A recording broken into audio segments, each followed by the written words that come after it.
अस्सलाम वालेकुम जी, welcome to Safe Haven Forex. और आज की जो हमारा वीडियो का टॉपिक है वो है difference between break of structure and change of character. अच्छा जी, पहले मैं ब्रेक ऑफ स्ट्रक्चर के हवाले से वीडियो बना चुका हूँ और चेंज ऑफ करेक्टर की वीडियो भी चैनल पर अपलोड हो चुकी है, जिसमें मैंने आपको बताया था कि ब्रेक ऑफ स्ट्रक्चर का तरीक़ाकार क्या होता है और चेंज ऑफ करेक्टर के जो रूल्स हैं, रेगुलेशंस हैं, वो किस तरह से हमें आइडेंटिफाई करने हैं। और क्लासिकल एसएमसी के थ्रू हमने वो चीज़ें जो है ना सीख ली थी। अगर आपको डिफरेंस नहीं पता ब्रेक ऑफ स्ट्रक्चर का और चेंज ऑफ करेक्टर का, तो आप चैनल पे जाके इसको देख सकते हैं। आज जो हमारी डिस्कशन है वो मेनली इस चीज़ के बारे में है कि ब्रेक ऑफ स्ट्रक्चर और चेंज ऑफ करेक्टर ये होता क्या है। पहले की वीडियो में हमने डिस्कस किया था कि इसको मार्किंग किस तरह से करते हैं, डिफ्रेंशिएट किस तरह से करते हैं कि कहाँ पे बीओएस हो रहा है, कहाँ पे चेंज ऑफ करेक्टर हो रहा है। लेकिन इन दोनों में फ़र्क क्या है, डिफरेंस क्या है। जो काफ़ी बिगिनर होते हैं, जिनको 2 हफ्ते 3 हफ्ते या महीना हुआ हुआ होता है ट्रेडिंग स्टार्ट किए हुए, उनको इन चीज़ों के बारे में समझ में नहीं आ रही होती है। अच्छा चलिए जी, अब हम स्टार्ट करते हैं वीडियो को। इसको हम यहाँ से रिमूव कर देते हैं और अब हम जो है ना बहुत ही आसान और आसान तरीके से जो है ना समझेंगे कि ब्रेक ऑफ स्ट्रक्चर क्या है और चेंज ऑफ करेक्टर क्या है। अच्छा जी, BOS break of structure. Break का मतलब क्या होता है? ब्रेक का मतलब होता है कोई चीज़ टूट रही है। ब्रेक ऑफ स्ट्रक्चर यानी क्या चीज़ टूट रही है? स्ट्रक्चर ब्रेक हो रहा है, स्ट्रक्चर टूट रहा है या नया स्ट्रक्चर बन रहा है, उसको हम कहते हैं ब्रेक ऑफ स्ट्रक्चर। अगर आप स्लो स्लो इसको पढ़ेंगे तो आपको समझ में आ जाएगा कि जो है ना ये वर्ड या ये सेंटेंस आपको क्या कहना चाह रहा है। अच्छा देखें जी, हम जो है ना मार्केट में जब ट्रेड करते हैं ना, तो मार्केट में सिर्फ और सिर्फ 2 या 3 किस्म के ट्रेंड होते हैं।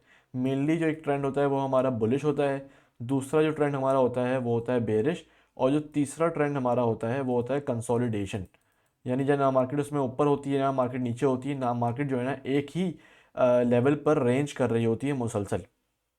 तो हमारे पास बस ये सिर्फ और सिर्फ 3 कंडीशंस जो है ना मेनली मार्केट के अंदर होती है। अच्छा जी, जब हमारे पास मार्केट एक मोशन में है, यानी कि एक ही इम्पल्स में है, एक ही करेक्टर में है, बुलिश ही जा रही है या फिर सिर्फ बेरिश ही जा रही है, तो इसके अंदर जो है ना जब मार्केट बुलिश से बेरिश कन्वर्ट होती है उसको हम कहते हैं चेंज ऑफ करेक्टर। यानी पहले मार्केट का जो करेक्टर था वो क्या था? बुलिश था। अब जब मार्केट ने करेक्टर को चेंज कर लिया है, अपनी डायरेक्शन को चेंज कर लिया है, तो उसको हम सिंपली कहते हैं चेंज ऑफ करेक्टर। यानी मार्केट ने बुलिश टू बेरिश जो है ना अपनी डायरेक्शन को कर लिया है, करेक्टर को अपना चेंज कर लिया है। वैसे ही जब हम बेरिश डाउन में होते हैं, यानी कि बेरिश इम्पल्स में होते हैं और बेरिश डायरेक्शन में जा रहे होते हैं, उसके बाद जब बुलिश एक इम्पल्स आती है मार्केट के अंदर, तो उसको हम कहते हैं दोबारा कि भाई बुलिश चेंज ऑफ करेक्टर हो गया। यानी कि अब मार्केट का जो करेक्टर है वो बुलिश की तरफ है, तो बुलिश चेंज ऑफ करेक्टर यहाँ पे हमें फिर देखने को मिलता है। जो ये पूरी एक रेंज आपको दिख रही है, जो ये वाली रेंज है ना, ये पूरी, अब ये मार्केट जो है वापस बेरिश टू बुलिश जो है ना वो चली गई है। पहले मार्केट यहाँ पे जो है ना बेरिश थी, फिर मार्केट जो है ना इससे पहले वाले एरिया में बुलिश थी। बस ये छोटी सी एग्जांपल से आपको ना चीज़ें समझ में आ जाएंगी। पहले बुलिश थी मार्केट, फिर मार्केट बेरिश हुई, फिर वापस मार्केट बुलिश हुई। अच्छा उसके बाद जो है ना अब ये देखें कि यहाँ पर जब मार्केट बुलिश थी और जब बेरिश हुई, तो हम क्या कहेंगे कि हमारे पास बेरिश चेंज ऑफ करेक्टर हो गया। यानी कि मार्केट अब बेरिश डाउन साइड पर जाएगी। बुलिश को हम बुलिश क्यों कहते हैं, यानी कि मार्केट जब ऊपर जाती है तो उसको बुलिश क्यों कहते हैं, बेरिश क्यों नहीं कहते? क्योंकि आपने देखा होगा कि मार्केट जो है ना जैसे बुल होता है, गाय होती है, बुल होता है। बुल जब मारता है तो वो ऊपर की तरफ हिट करता है। हमेशा देखें आप, उसका सर नीचे की तरफ होता है और ऊपर की तरफ हिट करता है। तो इसलिए मार्केट को हम कहते हैं बुलिश। मार्केट बुल है, ऊपर की तरफ है। बेयर, बेयर के आपने पंजे देखें, बेयर जब मारता है तो नीचे की तरफ अपने हाथ को लेके आता है, यानी कि बेरिश साइड पे, नीचे की साइड पे। इसलिए हम जब मार्केट नीचे गिर रही होती है तो उसको हम कहते हैं बेरिश। बेरिश मूवमेंट है मार्केट के अंदर। तो जब मार्केट बुलिश से बेरिश की तरफ आती है तो हम कहते हैं कि भाई बेरिश चेंज ऑफ करेक्टर हो गया, यानी करेक्टर का जो डायरेक्शन है ना वो बेरिश साइड पर आ गई है। वैसे जब मार्केट इस फेज से या किसी भी फेज से, यानी बेरिश फेज से जब वापस ऊपर की तरफ जाती है, तो हम कहते हैं कि भाई बुलिश चेंज ऑफ करेक्टर हमारे पास हो गया। यानी कि अब मार्केट का जो करेक्टर है वो बुलिश है। बस ये सिंपल सा जो है ना डिफरेंस था चेंज ऑफ करेक्टर के अंदर और ब्रेक ऑफ स्ट्रक्चर के अंदर। अच्छा पहले भी मैंने वीडियो में बताया था, एक सेपरेट वीडियो बनाई हुई है ब्रेक ऑफ स्ट्रक्चर की और चेंज ऑफ करेक्टर की, लेकिन मैं आपको समझाने के लिए जो है ना बता देता हूँ कि स्ट्रक्चर को ब्रेक करने का क्या मतलब होता है। मिसाल के तौर पे मार्केट जो है कभी इस लेवल पर होगी, ठीक है ना, ये सारी कैंडल्स नहीं बनी हुई होंगी। कोई ऐसा दिन होगा, यानी ये 7 नवंबर का दिन है, इस वक्त जो है ना 19 19 बजे, यानी आप समझें कि 8 बजे के वक्त तकरीबन 8 बजे के वक्त जो है ना मार्केट का जो 4 आवर का जो कैंडल था वो यहाँ ओपन हुआ होगा, और सारी बातें फिर बाकी कैंडल्स जैसे टाइम गुजरता गया तो ये बनती गई। लेकिन जब ये बाकी ये 1 2 3 4 5 6 7 जितनी सारी कैंडल्स बनी हुई हैं, जब यहाँ तक कैंडल्स नहीं बनी हुई थी, जब यहाँ तक कैंडल्स बनी हुई थी, तो मार्केट का सबसे हाईएस्ट पॉइंट क्या था, वो ये वाला था। जैसे ही मार्केट ने इस हाई को ब्रेक किया, इसके जो है हमने कंफर्मेशन रूल्स पढ़ चुके हैं पुरानी वीडियो में, आप जाके उसको देख लीजिएगा, आपको समझ में आ जाएगा कि ब्रेक ऑफ स्ट्रक्चर को हम मार्क किस तरह से करते हैं, उसकी जो है ना कंफर्मेशन क्या क्या होती है, किन चीज़ों को देखते हुए हम ब्रेक ऑफ स्ट्रक्चर की मार्किंग करते हैं। अभी सिर्फ हम एग्जाम्पल के लिए समझ रहे हैं, तो यहाँ पे लंबी डिस्कशन नहीं करेंगे उसके बारे में। खैर, तो यहाँ पे जो है ना, अब आप ये देखें मार्केट ने एक हाई बनाया। अब मार्केट ने जो है ना स्ट्रक्चर को ब्रेक कर दिया, यानी पहले हाईएस्ट लेवल ये वाला था आपका। अब मार्केट जैसे ही मार्केट ने इस वाले को ब्रेक किया और मार्केट यहाँ पर आई, और उसके बाद जो है ना फिर मार्केट ने दोबारा इस वाले हाई को ब्रेक किया, यानी अब दोबारा मार्केट के अंदर ब्रेक ऑफ स्ट्रक्चर हो गया, यानी जो प्रीवियस स्ट्रक्चर बना हुआ था ना, यहाँ तक का हाई था, मार्केट इसके अंदर ही मूव कर रही थी, या मार्केट मूव करते करते यहाँ चले जाए भले से, लेकिन उसने इस स्ट्रक्चर को ब्रेक नहीं किया। जैसे ही उसने ब्रेक किया, आपका एक नया ब्रेक ऑफ स्ट्रक्चर जो है ना वो बन जाता है। यहाँ पे आप उसको BOS मार्क कर दें, फिर वापस यहाँ पर आए, इसको BOS मार्क कर दें, फिर वापस जो है ना यहाँ, अच्छा अब मैं इसको हमारे पास दो ब्रेक ऑफ स्ट्रक्चर होगा, यानी कि मार्केट ने 2 दफ़ा इस स्ट्रक्चर को ब्रेक किया। अब क्या हुआ कि जब मार्केट इस हाई पर आई ना, तो मार्केट ने ऐसी कोई कैंडल नहीं बनाई जो प्रीवियस हाई को ब्रेक कर रही हो। ब्रेक ऑफ स्ट्रक्चर के लिए जाहिर बात है इस वाले हाई को ब्रेक करना लाजमी है। मार्केट ने जब ये नहीं किया ना, तो आपने देखा कि मार्केट में आपका लास्ट लो क्या है। चेंज ऑफ करेक्टर की वीडियो में हम बात कर चुके हैं, उस वीडियो को देख लीजिएगा तो आपको समझ में आ जाएगा कि चेंज ऑफ करेक्टर की क्या कंफर्मेशन होती है। तो मार्केट ने जब इस वाले हाई को ब्रेक नहीं किया और इस लो को ब्रेक करते हुए मार्केट नीचे आई ना, तो मार्केट ने क्या किया, मार्केट ने चेंज ऑफ करेक्टर जो है ना वो कर दिया यहाँ पे।